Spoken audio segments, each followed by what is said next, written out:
Welcome to Brother Jenny Christopher's powerful spiritual messages. If you love Jesus Christ and seek to be uplifted and strengthened in your faith, you're in the right place. Prepare your heart for an edifying word. Now, let's listen to Brother Jenny. చేయండి అంటాడు. అరే నీకేందుకురా, నాకే కావాలంటాడు. నేను సేవ చేద్దా అంటాడు. వినటానికి బాగుంటుంది అది, బట్ దాని వెనుకున్న ఉద్దేశం అది తప్పుడు ఉద్దేశం కావచ్చు. అది రహస్యం, అది ఎవరికి తెలియదు. ఆ రహస్యాన్ని దేవుడు పట్టుకుంటాడు. ఉన్నట్టుండి ఒకడు గబుక్కని బైబిల్ సంచేసుకొని దేవుడు నన్ను సేవకు పిలిచాడు అంట. బైబిల్ సంచేసుకొని తిరుగుతాడు, దేవుడు నన్ను సేవకు పిలిచాడు అంటాడు. ఒకళ్ళు వచ్చి నేను సండే స్కూల్ టీచర్గా ఉంటానంటారు, నేను యూత్ లీడర్గా ఉంటానంటారు. మరి వాళ్ళ హృదయంలో ఉన్న అసలు ఉద్దేశం ఏంటో ప్రభువుకి తప్పితే ఎవరికి తెలీదు. ఈ ఉద్దేశాలన్నీ రహస్యాలు అన్నాడు దేవుడు. రహస్యాలు బయట పెట్టే దినమట ఆ దినం. వింటున్నారా దేవుని బిడ్డలారా?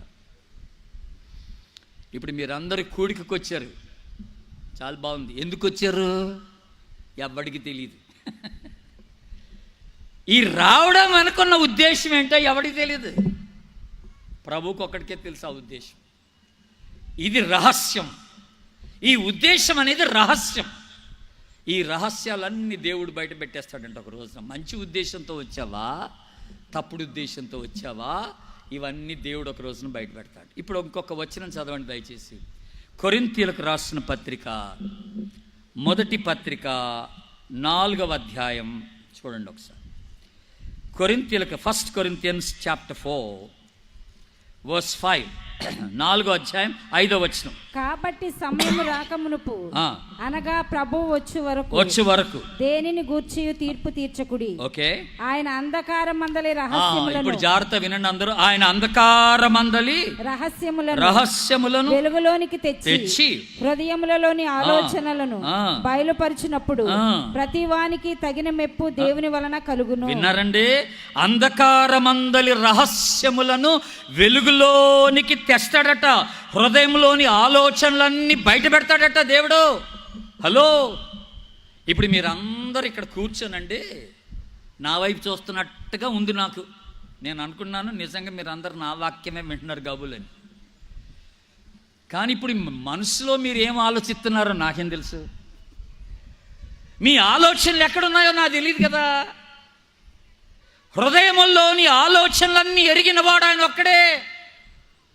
ఆయన నీ ఆలోచనలన్నీ బయటపెట్టి, నీ హృదయంలోని తలంపులన్నీ బయటపెట్టి ఒక రోజున నిన్ను తీర్పు తీరుస్తాడని దేవుని వాక్యం సెలవిస్తుంది. జాగ్రత్త, కబడ్దార్. తప్పించుకునే ఛాన్స్ లేదు. మొట్టమొదటిగా ఉద్దేశములను ఆయన తీర్పు తీరుస్తాడు. రహస్య జీవితాన్ని తీర్పు తీరుస్తాడు. జాగ్రత్త సుమా, ఇది మొదటి విషయం. ఇప్పుడు రెండో విషయం చెప్తున్నాను చూడండి. రెండోది ఏంటి? మత్తయి సువార్త తీయండి. మత్తయి సువార్త 12వ అధ్యాయానికి రండి. మత్తయి సువార్త 12వ అధ్యాయం 36వ వచనం. నేను మీతో చెప్పినదేమనగా మనుషులు పలుకు వ్యర్థమైన ప్రతి మాటను గూర్చి విమర్శ దినమన లెక్క చెప్పవలసి ఉండును. ఆగండి, విన్నారండి? అందరూ చదవండి ఇప్పుడు ఒకసారి ఆ వచనం. అందరూ చదవండి.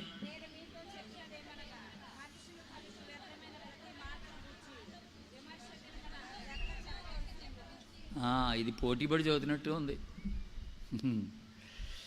మనుషులు పలుకు వ్యర్థమైన ప్రతి మాటను బట్టి విమర్శ దినమందు లెక్క చెప్పవలసి ఉండును అన్నాడు దేవుడు. రెండవదిగా దేని గురించి తీర్పు తీరుస్తాడంటే, జాగ్రత్త వినండి, నువ్వు మాట్లాడిన పనికిమాలిన మాటలన్నిటిని బట్టి దేవుడు లెక్క అడుగుతాడు. అంటే అర్థం ఏంటో తెలుసా అండి? మనం మాట్లాడే మాటలన్నీ రికార్డ్ చేసి పెడుతున్నాడు దేవుడు. రికార్డ్ చేసి పెడుతున్నాడు. అక్కడ అవన్నీ ఉంటాయి, మన మాటలన్నీ అక్కడ రికార్డ్ అయి ఉంటాయి దేవుని దగ్గర. ఇప్పుడు నేను ఇక్కడి నుంచి బెంగళూరు వెళ్ళిపోయాను అనుకోండి. వెళ్ళిన తర్వాత మీలో ఎవరో ఒకళ్ళు ఫోన్ చేసి, అయ్యా మీరు రెండో రోజున ప్రసంగం చేసేటప్పుడు పలానా మాట అన్నారు, అని అన్నారు అనుకోండి. నేను వాళ్ళతో నేను అనలేదండి అని అన్నాను అనుకోండి. అనంగానే ఏం చేస్తారు? అయ్యా మీరు మాట్లాడిన ప్రసంగం మా దగ్గర ఉందయ్యా అంటారు, రికార్డ్ చేసి ఉందయ్యా అంటారు. అంటారు లేదా? అంటారు. ఏవో ఇప్పుడు నా ఎదురుగానే కూర్చున్నారు, రికార్డ్ చేస్తున్నారు ఆయన. నేను మాట్లాడే ప్రతి మాట ఆయన దాంట్లో బంధించేస్తున్నాడు. ఇక నేను తప్పించుకోవడానికి ఛాన్స్ లేదు. నేను ఈ మాట అనలేదు అంటానికి అవకాశం లేదు నాకు. ఆఫ్టర్ ఆల్ ఒక మానవుడే నేను మాట్లాడే మాటలన్నింటినీ బంధించగలిగితే మరి దేవుడు నీ మాటలు నా మాటలు ఆయన అక్కడ రికార్డ్ చేసి పెట్టలేడా? పెడతాడు. మన విశ్వాసమే కానండి కొన్నిసార్లు పనికిమాలిన మాటలు మాట్లాడేస్తాం. దేవుడు ఇవన్నీ జ్ఞాపకం పెట్టుకుంటాడు. తిమోతి పత్రిక 2వ పత్రిక 2వ అధ్యాయం 16వ వచనంలో చదవద్దు కానీ అపవిత్రమైన వట్టి మాటలు అన్నాడు. మనలో కొంతమంది అపవిత్రమైన మాటలు మాట్లాడేస్తున్నాం. దేవునికి ఇష్టం లేని బూతులాడేస్తున్నాం. నీ నోటి మాట చేత నువ్వు నాశనం తెచ్చుకుంటున్నావు. సామెతలు 15వ అధ్యాయంలో అంటాడు, నువ్వు నొప్పించే మాటలు మాట్లాడుతున్నావు. ఎదుటి వ్యక్తికి నొప్పి కలిగించే మాటలు. ఎంత బాధ! నీ భర్తని నొప్పిస్తున్నావు, మీ అత్తని నొప్పిస్తున్నావు, నీ కోడలు నొప్పిస్తున్నావు, నీ భార్యకి నొప్పి కలిగించే మాటలు మాట్లాడుతున్నావు, పనికిమాలిన మాటలు మాట్లాడేస్తున్నావు. ఇంట్లో కొన్నిసార్లు మనం గొడవ పెట్టేసుకొని అటు కిచెన్లోకి వెళ్ళి సనుగుతుంటారు కదా. మీరే కిచెన్లోకి వెళ్ళి సనగడం గొనగడం, ఇక్కడ వినపడకూడని మాటలన్నీ అక్కడ వింటాం మనం. కానీ అక్కడ ప్రభు కిచెన్లో కూడా నీ మాటలన్నీ, నువ్వు పలికిన మాటలన్నీ నువ్వు సనిగినావు చూసావా, ఆ సనుగుడు కూడా ఆయన రికార్డ్ చేసి పెట్టాడట. రేపు పరలోకానికి వెళ్ళినప్పుడు ఏమ్మా నీ క్యాసెట్ వినిపినా అని అంటాడు. ఏమయ్యా నువ్వు మాట్లాడిన క్యాసెట్ నీకు వినిపించాలా అంటాడు. చచ్చిపోతావు. వద్దులే ప్రభువా నాకు అర్థమైపోయిందంట.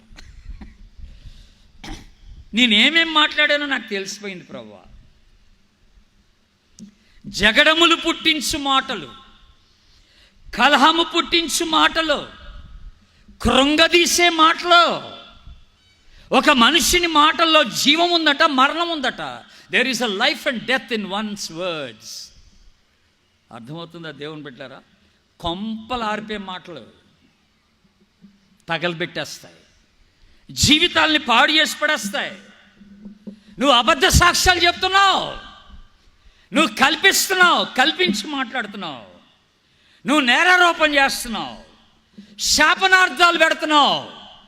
విశ్వాసవే, ప్రార్థన చేసుకుంటావు, మందిరానికి వెళ్తావు, వారం అంతట్లో వారం మధ్యలో నువ్వు ఇంట్లో నీ నోరు తెరిస్తే పనికిమాలిన మాటలు వచ్చేస్తున్నాయి, వ్యర్థమైన మాటలు. ఏది కూడా ఆశీర్వచనం నీ నోట కనపట్లేదు, ఆశీర్వచనం నీ నోట వినపట్లేదు. ఇప్పుడు అసలు మాటల్లో కొంతమంది ఏం మాట్లాడతారట. ఇప్పుడు చూడండి, ఇప్పుడు రెఫరెన్స్ తీయండి. ఇక మలాకి గ్రంథం తీయండి, పాత నిబంధనలో చివరి పుస్తకం. మలాకి గ్రంథం 2వ అధ్యాయం 17వ వచనం. మీ మాటల చేత మీరు యెహోవాను ఆయాస పెట్టుచు దేని చేత ఆయనను ఆయాస పెట్టుచున్నామని మీరు అడుగుచున్నారే. దుర్మార్గులు యెహోవా దృష్టికి మంచివారు, వారి యందు ఆయన సంతోషపడును. లేక న్యాయకర్తయగు దేవుడు ఏమాయునని చెప్పుకున్నట్టు చేతనే మీరు ఆయనను ఆయాస పెట్టుచున్నారు. విన్నారా? ది బుక్ ఆఫ్ మలాకి చాప్టర్ 2 వర్స్ 17. మలాకి గ్రంథం 2వ అధ్యాయం 17వ వచనంలో ప్రభు అంటున్నాడు, మీరు నా గురించి ఆయాసపు మాటలు పలికారు. ఏమండో మీరు విన్నారా? విశ్వాసులందరూ వినండి. ఆయాసపు మాటలట. ఏం మాటలది? దేవునికి నేను అంటే ఇష్టం లేదంటున్నావు, దేవునికి నా మీద ప్రేమ లేదంటున్నావు. ఆ దుర్మార్గులే దేవునికి ఇష్టం, ఆ పాపాత్ములే దేవునికి ఇష్టం, దేవునికి న్యాయం లేదని అనేస్తున్నావు నువ్వు. అటు ఎన్నిసార్లు పలకలేదు నువ్వు, అటు ఎన్నిసార్లు దేవుణ్ణి అపార్థం చేసుకొని మాట్లాడలేదు నువ్వు. దేవుడు నన్ను మర్చిపోయాడు, దేవుడు నన్ను చూడటం లేదు, దేవుడు నన్ను గుర్తించడం లేదు, దేవుడు నా కుటుంబాన్ని మర్చిపోయాడు, నా పిల్లల్ని మర్చిపోయాడు, దేవుడు అన్యాయస్తుడైపోయాడు, దేవునికి ప్రేమ లేదు, ఆ చెడ్డోళ్ళు, ఆ పాపులు, ఆ అన్యులు అంటేనే దేవునికి ఇష్టం అని చెప్పి నువ్వు సనుగుతున్నావట, ఆయాసపు మాటలు పలుకుతున్నావట. ఈ మాటలన్నీ దేవుడు వింటున్నాడు, ఈ మాటలన్నీ దేవుడు వింటున్నాడు. విని ఇవన్నీ అక్కడ ఆయన రాసి పెట్టుకున్నాడు, ఈ మాటలన్నీ రికార్డ్ చేసి పెట్టుకున్నాడు. అమ్మా సహోదరుడా అలాగే మాట్లాడుతున్నావా? ఇంకొంతమంది ఏం మాట్లాడతారో తెలుసండి. ఇదే మలాకి గ్రంథం, మలాకి చాప్టర్ 3 3వ అధ్యాయం చూడండి. 3వ అధ్యాయం 13-14 వచనాలు. Chapter 3 verse 13 and 14. యెహోవా సెలవిచ్చినదేమనగా, నన్ను గూర్చి మీరు బహు గర్వపు మాటలు పలికి నిన్ను గూర్చి ఏమి చెప్పితమని మీరు అడుగుదురు. దేవుని సేవ చేయట నిష్ఫలమనియు ఆయన ఆజ్ఞలు గైకొని సైన్యములకు అధిపత్యకు యెహోవా సన్నిధిని మనము దుఃఖాక్రాంతులుగా తిరుగుట వలన ప్రయోజనం ఏమనియు. అగో చూసారండి సేవకులు, వినండి ఇప్పుడు అందరూ.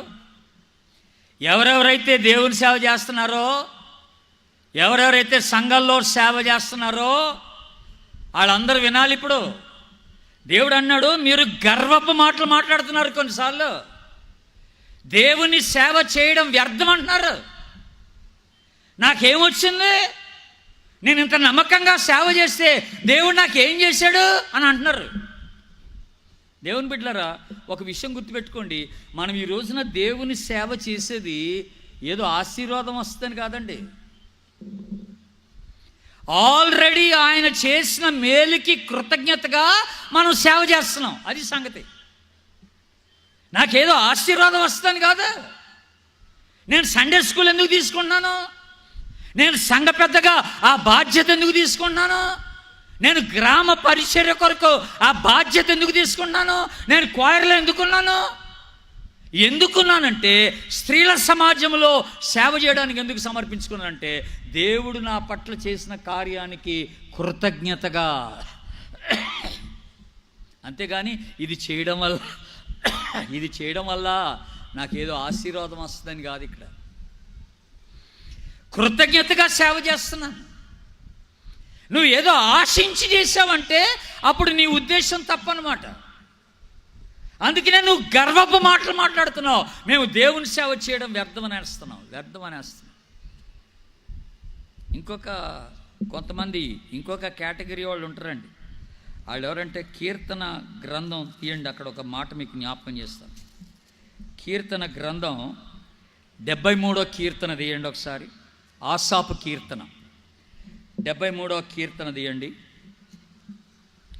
అక్కడ 12వ వచనం నుండి చూడండి ఒకసారి. 12వ వచనం నుండి, ఇదిగో ఇట్టివారు భక్తిహీనులు, వీరు ఎల్లప్పుడూ నిశ్చింతగలవారే ధనవృద్ధి చేసుకుందురు. ఆగండి ఒక్క నిమిషం, అక్కడ ఆగండి. ఇక్కడ ఆసాపు ఏమన్నాడండి, భక్తిహీనులట ధనవృద్ధి చేసుకొని నిశ్చింతగా ఉంటున్నారట, బాధలేం లేకుండా. ఇప్పుడు మనమేంటి, ప్రభునందు విశ్వాసం ఉంచి ప్రార్థనలు ఎదుగుతున్నాం. ఇప్పుడు ఆ కింద వచనం చూడండి, 13వ వచనం. నా హృదయమును నేను శుద్ధి చేసుకుని ఇండుట వ్యర్థమే, నా చేతులు కడుగుకొని నిర్మలుడన ఇండుట వ్యర్థమే. చూసారండి, కొన్నిసార్లు విశ్వాసంగా మనకి ఏమనిపిస్తుంది అంటే, నా చుట్టూన్నటువంటి అన్ని జనులందరూ బాగా వర్ధిల్లుతున్నారు, నేనైతే నమ్మకంగా దేవుని సన్నిధిలో ప్రార్థన చేసుకుంటూ ఉపవాసం వండుకుంటూ ఉన్నాను, కానీ దీనివల్ల నాకు ప్రయోజనం ఏమీ కనపట్లేదని అంటారు కొంతమంది. ఇదంతా వ్యర్థమే, ఇది పనికి మాలిన మాటలు. నువ్వు పలికే ప్రతి వ్యర్థమైన మాటను బట్టి దేవుని ఎదుట ఒక రోజున లెక్కప్ప చెప్పాల్సి ఉంటుంది. జాగ్రత్త సుమ. దేవుడు మొట్టమొదటిగా దేని గురించి తీర్పు తీరుస్తానని చెప్పాడు? రహస్యాలు తీర్పు తీరుస్తాడు. మన హృదయంలో ఉన్న ఉద్దేశాలు తీర్పు తీరుస్తాడు, బయట పెడతాడు. అది ఎవరికి తెలియదు, దేవునికి ఒకటికే తెలుసు. ఆ ఉద్దేశాలన్నీ బయట పెట్టేస్తాడు ఒక రోజున. రెండోది దేని గురించి తీర్పు తీరుస్తాడు? మనం పలికే ప్రతి వ్యర్థమైన మాటను బట్టి దేవుని ఎదుట లెక్క చెప్పాలా. ఆయాసపు మాటలు, గర్వపు మాటలు, నొప్పించే మాటలు, గుచ్చుకునే మాటలు, అబద్ధపు మాటలు, బూతు మాటలు, ఇవన్నీ కూడా వ్యర్థమైన మాటలు అంటున్నాడు దేవుడు. వీటిని బట్టి దేవుడు ఒక దినాన్న నేను లెక్క అడుగుతాడట. ఇందాక మలాకీ గ్రంథం తీశారు కదా, మలాకీ చాప్టర్ 3 వర్స్ 17, 3వ అధ్యాయం చూడండి మళ్ళీ ఒకసారి. అదే మలాకీ గ్రంథం 3వ అధ్యాయం 17వ వచనం చూడండి ఒకసారి. 16వ వచనం చూడండి. అప్పుడు యెహోవా యందు భయభక్తులు గలవారు ఒకరితో ఒకరు మాట్లాడుకొని చుండగా యెహోవా చెవియొగ్గి ఆలకించెను. ఆగండి. ఆ తర్వాత ఏం చేశాడట? ఆలకించి మరియు యెహోవా యందు భయభక్తులు కలిగి, ఇప్పుడు జాగ్రత్త వినండి, భయభక్తులు కలిగి ఆయన నామమును స్మరించుచు ఉండువారికి జ్ఞాపకార్థముగా ఒక గ్రంథమే ఆయన సముఖమందు లిఖించబడెను. హలో, వింటున్నారా? ఈవెన్ ఇప్పుడు బిలీవర్స్ అట, విశ్వాసులట, ఒకరితోనొకరు మాట్లాడుకొని చుండగా ఆయన చెవియొగ్గి ఆలకిస్తున్నాడట. చెవియొగ్గి ఆలకించడం అంటే కాస్త మనసు పెట్టి వినడం అన్నమాట. దగ్గరికి వచ్చి ఇప్పుడు ఇక్కడ కూర్చున్నసే బాగానే ఉంటావు, బయటికి వెళ్ళిన తర్వాత ఏం మాట్లాడతా అది వింటాడన్నమాట ప్రభు. గుసగుసలు ఉంటాయి చూసావా? ఆగు ఆయన వస్తున్నాడు గమ్మునుండరా అంట. ఆయన వస్తే ఏంటి గమ్మని ఎందుకు ఉండాలి అంటే నువ్వేదో పనికి మాల మాటలు మాట్లాడుతున్నావు. ఆ మాటలు చెవియొగ్గి వింటున్నాడంట ప్రభు. ఆయన చెవియొగ్గి వింటున్నాడు కనుక ఒక రోజున ఇవన్నీ కూడా దేవుడు లెక్కలోకి తీసుకొని నేను తీర్పు తీరుస్తాను దేవుడు జ్ఞాపకం చేస్తాను. ఇప్పుడు 2 విషయాలు చెప్పాను. తీర్పు దేని గురించి ఉంటుందంటే మన రహస్య జీవితం, మన ఉద్దేశాలు తీర్పు తీరుస్తాడు ప్రభు. రెండోది దేని గురించి తీర్పు తీరుస్తాడు? మనం పలికే ప్రతి వ్యర్థమైన మాటను బట్టి దేవుని ఎదుట లెక్క అప్పచెప్పాలి. విశ్వాసంగానే ఇవన్నీ రికార్డ్ అయిపోతున్నాయి అక్కడ. ఇక మూడోది చెప్పి నేను ముగిస్తాను. చూడండి, మూడోది దేని గురించి తీర్పు తీరుస్తాడో చూద్దాం. మీరు ఇప్పుడు ప్రకటన గ్రంథానికి రండి దయచేసి. ప్రకటన గ్రంథం 20వ అధ్యాయానికి రండి. 20వ అధ్యాయం 12వ వచనం చూద్దామండి. మరియు గొప్పవారేమి, అందరు మీ బైబిల్స్ తెరవాలి, అందరూ చూడాలి. ఇది ప్రకటన గ్రంథం 20వ అధ్యాయం 12వ వచనం. మరియు గొప్పవారేమి కొద్దివారేమి మృతులైన వారందరూ ఆ సింహాసనం ఎదుట నిలువబడి ఉండుట చూచితిని. హలో, ఒక నిమిషం అక్కడ ఆపండి. ఇప్పుడు అందరు నా వైపు చూడండి. ఇప్పుడు బైబిల్ ఏం చెప్తుందండి ఇక్కడ? గొప్పవారేమి కొద్దివారేమి అందరట ఆ సింహాసనం ఎదుట, ఆ ప్రభు ఎదుట నిలబడతారట ఒక రోజున. ఇది నేను చదువుతుంటే నాకు భయం వేసిపోయింది. గొప్పోడేంటి, చిన్నోడేంటి, పెద్దోడు చిన్నోడు అందరూ ఆ సింహాసనం ఎదుటికి వచ్చి నిలబడాల్సిందే. అంటే ఎవరు నిలబడతారు అనుకుంటారు మీరు? అక్కడ మన ప్రైమ్ మినిస్టర్ మోడీ గారు ఉంటారు అక్కడ. ఆయన గొప్పోడే, ఆయన ఉంటాడు అక్కడ సింహాసనం ఎదుట. జగన్ గారు ఉంటారు, చంద్రబాబు నాయుడు ఉంటాడు, తెలంగాణ చీఫ్ మినిస్టర్ ఉంటాడు, ఎమ్మెల్యేలు అందరూ ఉంటారు, పొలిటికల్ నాయకులు అందరూ ఉంటారు, నక్సలైట్స్ ఉంటారు, టెర్రరిస్టులు ఉంటారు, దేవుని బిడ్డలారా సినిమా యాక్టర్లు అందరూ ఉంటారు, చిరంజీవి ఉంటాడు, పవన్ కళ్యాణ్ కూడా ఉంటాడు. సినిమా యాక్టర్లు అందరూ అక్కడ నిలబడతారు. టెండూల్కర్ ఉంటాడు, స్పోర్ట్స్ స్టార్ అందరూ అక్కడ నిలబడతారు. టీవీలో యాక్ట్ చేసే వాళ్ళందరూ అక్కడ ఉంటారు.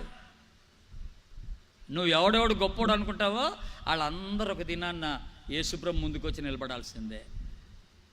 ఎవడు తప్పించుకోవడానికి లేదు. ఇప్పుడు ఎవడు క్రైస్తవ్యాన్ని గురించి ఎంత చెడ్డగా మాట్లాడినా ఒక దినం వస్తుంది, ఆ రోజున ప్రతివాని మోకాలు ఆయన ఎదుట వంగాల్సిందే. ఆమేన్. ప్రతివాని నాలుక ఆయన దేవుడని ఒప్పుకోవాల్సిందే. తప్పించుకోవడానికి ఛాన్స్ లేదు. అందరూ ఆ సింహాసనం ఎదుట నిలబడి ఉండుట నేను చూచి తిని. పోలీస్ ఆఫీసర్లు అక్కడ ఉంటారు, రెవెన్యూ డిపార్ట్మెంట్ వాళ్ళు అక్కడ ఉంటారు, గవర్నమెంట్ ఆఫీసర్లు, చీఫ్ మినిస్టర్లు, కలెక్టర్లు అందరూ అక్కడ నిలబడతారు. ఎవడు తప్పించుకోవడానికి లేదండి, ఎవడు తప్పించుకోవడానికి లేదు. అప్పుడు ఏం జరుగుద్దట? ఇప్పుడు చదవండి. అప్పుడు ఏం జరుగుద్దట? విప్పబడెను, మరియు జీవ గ్రంథమును వేరొక గ్రంథము విప్పబడెను. ఆ గ్రంథములందు వ్రాయబడిన వాటిని బట్టి తమ క్రియల చొప్పున మృతులు తీర్పు పొందిరి. హలో హలో హలో విన్నారండి? దేని చొప్పున తీర్పట? ఇప్పుడు మూడోది సారీ, క్రియల చొప్పున తీర్పు అన్నాడు. అందరు చెప్పండి ఈ మాట. దేని చొప్పున? క్రియలు. ఇందాకేమో రహస్యంగా ఉంచిన ఉద్దేశాలు అన్నాం. రెండోదేమో మాటలు అన్నాం, పనికి మాలిన మాటలు, వ్యర్థమైన మాటలు బట్టి తీర్పు అన్నాం. ఇప్పుడు దేని గురించి తీర్పు తీర్చాడంట? మన క్రియల్ని బట్టి తీర్పు ఉంటుందంట. ఇప్పుడు అంటే నువ్వు ఎప్పుడెప్పుడు ఎక్కడికెక్కడికి వెళ్ళావో దేవుడు ఇప్పుడు ఏం చేస్తాడంటే వీడియో తీస్తున్నాడు అనమాట. అది సంగతి. ఇందాకేమో ఆడియో రికార్డింగ్ అయింది, ఇప్పుడు వీడియో రికార్డింగ్ అవుతుందన్నమాట. వింటున్నారా మీరు కూడా? ఈ వారం అంతా ఎక్కడికెక్కడికి వెళ్ళారో రికార్డ్ తీసి పెట్టాడు పడితే. ఏ సందులు తిరిగావు, ఏ గొంతులు తిరిగావు, ఎవడింట్లో జ్వరబడ్డావు, దేవుడు ఇవన్నీ రికార్డ్ చేసి పెడుతున్నాడు. నీ అక్రమ సంబంధాలన్నీ దేవుడు రికార్డ్ చేసి పెడుతున్నాడు. నీ భార్యతో గాక, నీ భర్తతో గాక, ఎవరెవరితో నువ్వు అక్రమ సంబంధాలు కలిగి ఉన్నావో, ఎన్నిసార్లు ఆ కొంపల్లో దూరిపోతున్నావో దేవుడు రికార్డ్ చేసి పెట్టేస్తున్నాడు. వింటున్నారా? లంచం తీసుకున్నప్పుడు రికార్డ్ చేస్తున్నాడు, లంచం ఇచ్చేటప్పుడు రికార్డ్ చేస్తున్నాడు, నువ్వు వ్యభిచార కొంపలోకి వెళ్ళినప్పుడు దాన్ని రికార్డ్ చేసి పెడుతున్నాడు దేవుడు, నువ్వు దొంగతనం చేసినప్పుడు రికార్డ్ చేస్తున్నాడు దేవుడు. ఇప్పుడు మన భారతదేశంలో చాలా చూసాం మనం. అక్కడక్కడ సంఘాలన్నీ తగలబెట్టేశారు, చర్చెస్ తగలబెట్టారు, క్రైస్తవ ఇండ్లు తగలబెట్టేశారు. మనం బాగా బాధపడ్డాం. వాటికి అసలు ఏ ప్రూఫ్ లేకుండా, ఏ రుజువులు లేకుండా తుడిచిపడేశారు. ఎక్కడ వాటి గురించి ఎవరు మాట్లాడుకోవట్లేదు. కానీ ప్రభు అవన్నీ రికార్డ్ చేసి పెట్టేశాడు అక్కడ. ఆడు తగలబెట్టినప్పుడు ప్రభు దగ్గర ఉంది ఆ రికార్డింగ్ అంతా. ఆడు తగలబెట్టినంతా ప్రభు దాన్ని ఆయన బంధించి అక్కడ పెట్టేసుకున్నాడు, పరలోకంలో పెట్టుకున్నాడు. ఒక రోజున మన అందరం అక్కడికి వెళ్ళినప్పుడు ఆడికి చూపిస్తాడు. మీకు ప్రశ్న అడగనా? నాకు భయమే అనుకోండి. ఇప్పుడు పరలోకానికి వెళ్ళిపోయిన తర్వాత ప్రభు మీ పేరు పెట్టి, అరే అబ్బాయి నీ వీడియో చూపించమంటావా అన్నాడు అనుకోండి. అక్కడ స్క్రీన్లో పెద్ద స్క్రీన్ పెట్టి భూమి మీద నువ్వు జీవించిన జీవితం అంతా కూడా వీడియో తీశాను రా బాబు, నీ వీడియో చూస్తావా అన్నాడు అనుకోండి. ఎస్ అంటావా, నో అంటావా? చూపించు ప్రభా అంటావా? పెళ్లి క్యాసెట్ అయితే చూపించమంటావు. ఏంటి నీ జీవితం రికార్డ్ అక్కడ ఉంది. మరి నువ్వు ఎప్పుడెప్పుడు ఏం చేసావో అవన్నీ రికార్డ్ చేసి పెట్టేశాడు అక్కడ ఆయన. అది చూపిస్తానంటే నువ్వు బ్రతకగలవా? నేను బ్రతకగలనా? బాబోయ్, మీరు ఒకసారి కొరింథీయులకు రాసిన పత్రిక చూడండి. ఒకసారి కొరింథీయులకు రాసిన 2వ పత్రిక 5వ అధ్యాయం తీయండి. 2 Corinthians chapter 5 verse 10. ఎందుకనగా తాను జరిగించిన క్రియల చొప్పున అవి మంచివైనను సరే, చెడ్డవైనను సరే, దేహముతో జరిగించిన వాటి ఫలమును. చూసారండి, దేహముతో జరిగించిన వాటి యొక్క ఫలమును ప్రతివాడు పొందినట్లు మనమందరమును క్రీస్తు న్యాయపీఠము ఎదుట ప్రత్యక్షము కావలసి ఉండెను. హలో, దేహముతో జరిగించిన వాటిని బట్టి దేవునికి లెక్కప్ప చెప్పాలా? వింటున్నారా బ్రదర్స్, సిస్టర్స్? వింటున్నారా? క్రియలు, నీ క్రియలన్నీ ఆయనకు తెలుసు, నా క్రియలన్నీ ఆయనకు తెలుసు. ఒక రోజున ఈ క్రియలన్నీ బయట పెడతాడట. బయట పెట్టి లెక్క అడుగుతాడు.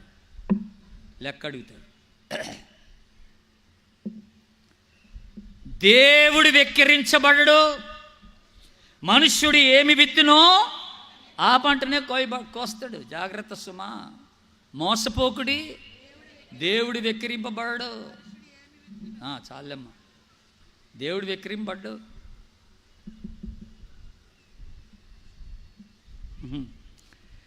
నేను ఇప్పుడు ముగింపుకు వచ్చాను. ఒక మాట చెప్పి ముగిస్తాను. మీ అందరి మనసులో ఇప్పుడు మీరు ఏం ఆలోచిస్తున్నారో చెప్పనండి. నేను ఇప్పుడు మైండ్ రీడర్. మైండ్ రీడర్ అంటే మీ మనసులో ఉన్నది చెప్పేస్తాను అన్నమాట, చదివేస్తున్నాను. ఇప్పుడు మీలో చాలామంది ఇప్పుడు ఏమని ఆలోచిస్తున్నారో చెప్పనండి. అయ్యగారు, ఇప్పుడు దాకా మీరు చెప్పింది బాగానే ఉందండి, ఈ ఆడియో క్యాసెట్ ఆ వీడియో క్యాసెట్ అని చెప్పారు చూసారా, ఆ క్యాసెట్లో ఉన్నదంతా తుడిసేయటం అవుద్ది అయ్యగారు అని అనుకుంటున్నారు మీలో ఇప్పుడు కొంతమంది. డిలీట్ చేయడం అవుద్దా? ఆ క్యాసెట్లో ఉన్నదంతా తీసేయడం అవుద్దా? నేను అక్కడికి వెళ్ళి నిలబడే లోపు అది తుడిసేసుకోవచ్చా అని మీలో కొంతమందికి ఒక డౌట్ వస్తుంది కదా.